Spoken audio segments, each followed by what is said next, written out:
Maka untuk 2024 ini akan banyak nanti stamina kita dikuras. Apalagi kita yang mungkin maaf tidak punya pekerjaan yang tetap. Kenapa saya katakan jaga iman ataupun masalah iman yang kita bahas? Iman ini memang masing-masing tergantung dalam hati masing-masing. Dan hati itu inilah yang disebut dengan qalbun. Maka ada doa yang dikatakan ya muqallibal qulub. Jadi kalau iman itu masih berada di qalbun, itu dia mudah bolak-balik. Kenapa saya sampaikan 2024 ini masalah iman? Karena iman ini nanti berhubungan dengan rasa dan berhubungan dengan keyakinan, berhubungan dengan gerak. Kadang-kadang kita bergerak, kita mau mengucap, kita mau mengatakan atau mau menulis, itu berasal dari qalbun, ada hubungannya lain dengan pikiran. Jadi ketika kita melakukan sesuatu itu ada yang kita pikirkan lewat akal, tapi yang menentukan tetap qalbun ini, iya apa tidak ditulis. Maka tahun 2024 ini jangan kita anggap remeh. Karena apa? Karena bisa jadi iman itu berubah disebabkan karena hanya keyakinan saja. Hanya keyakinan saja kadang-kadang bisa berubah. Kenapa saya katakan berubah? Misalnya, Andi misalnya, dia mempertahankan si A. Itu tahan mati-matian dibela. Karena menurut pendapatnya dia yang benar. Datang si Jul, tak cocok sama si A pilihan si Andi. Nah, disinilah mainnya iman. Jadi tipisnya Pak. Tipisnya. Karena tahun kita adalah tahun politik, akibat daripada keyakinan kita tersebut, maka muncullah perubahan di dalam iman tersebut. Ditambah lagi sekarang banyak sekali media sosial, ada ijtima ulama, ada ijtima politik, ada ijtima pandangan si A, si B, si C. Kita silahkan ambil masing-masing keyakinan kita, siapa yang mau kita ambil sebagai pilihan kita dalam memimpin. Karena kalau kita tidak mengambil, atau istilah orang sekarang mengatakan golput, juga tidak baik.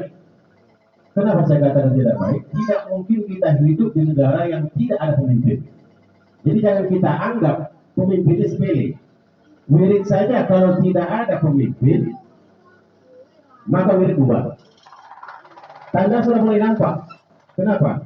Nah, tadi ketua kita bertiga periode. Ini sudah hampir detik-detik terakhir. Saat dalam sambutannya dia sudah mulai tak bisa membaca. Banyak salah-salah di bacaan. Tambah pula lagi tadi yang setir dalam doanya sudah ada mulai ada perubahan. Nah ini perubahan 2024. Saya nggak tahu perubahan apa. Jadi ini artinya ada perubahan.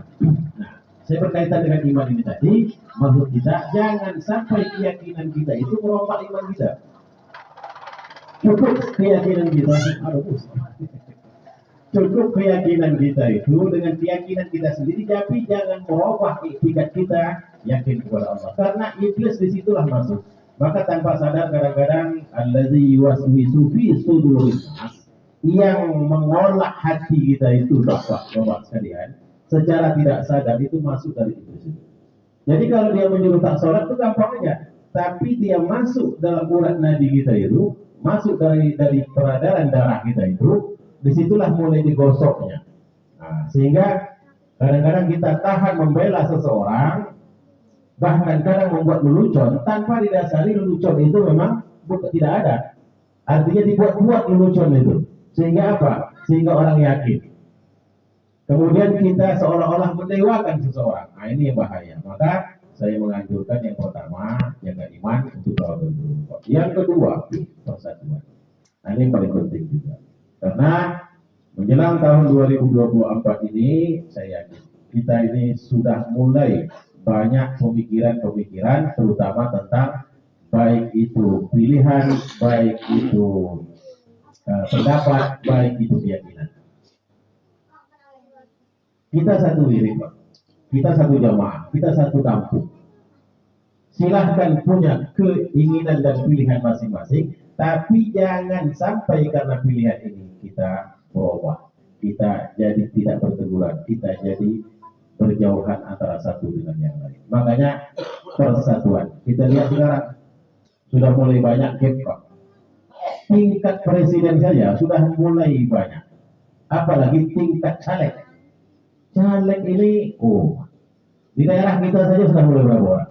Ada hubungan dengan saudara, ada hubungan dengan tetangga, ada hubungan kawan dekat, ada hubungan kawan sekolah. Ini tidak bisa tidak. Maka oleh karena itu, apapun pilihan kita, silahkan tentukan. Tetapi jaga persatuan kita. Karena apa? Yang ribut kita kadang-kadang, orang tuh enak ya santai bang. Kita mati-matian kadang membela di bawah, mereka santai-santai saja. Maka pernah dulu saya sampaikan, kita ribut dengan suami istri bertengkar. Ribut kita, tahu-tahu besok boncengan dia bro. Awak yang ribut, kan rugi kita bang. Maka oleh karena itu, jaga persatuan kita meskipun ada perbedaan pendapat kita. Kemudian yang ketiga, imun. Imun ini penting.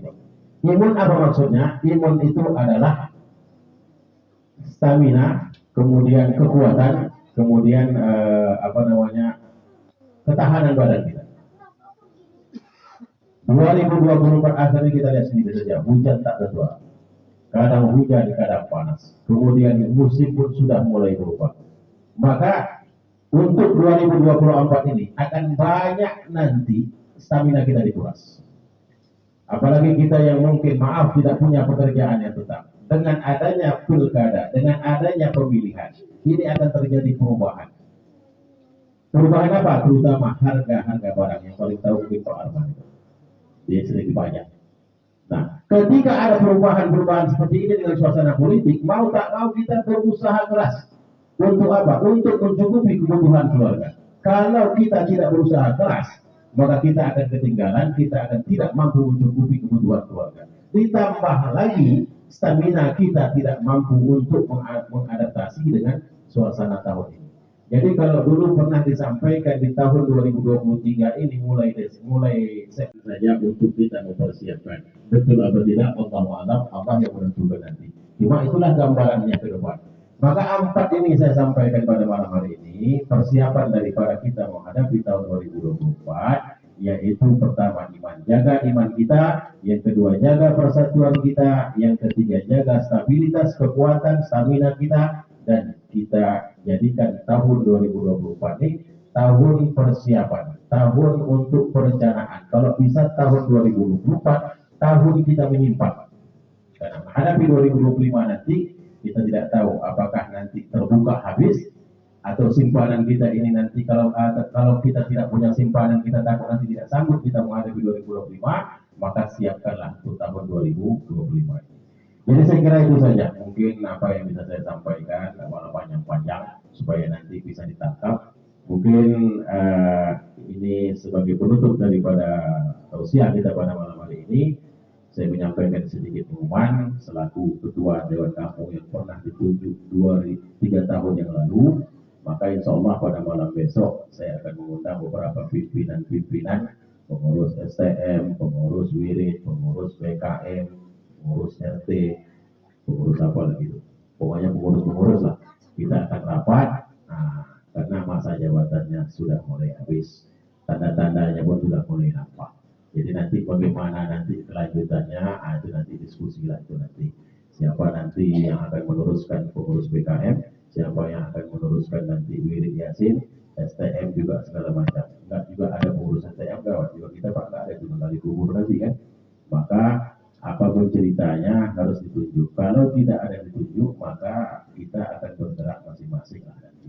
Nah inilah nanti yang kita takutkan. Kalau sudah tidak ada pemimpin di satu daerah, tunggulah nanti masanya kehancuran Anda. Demikianlah yang bisa saya sampaikan. Besok mungkin akan ada saya undang secara pribadi. Lebih kurang mohon maaf. Bagi mereka mungkin yang bisa mau hadir, silahkan ikut diskusi ngopi-ngopi bersama di rumah saya. Demikian, billahi taufiq wal hidayah. Wassalamualaikum warahmatullahi wabarakatuh.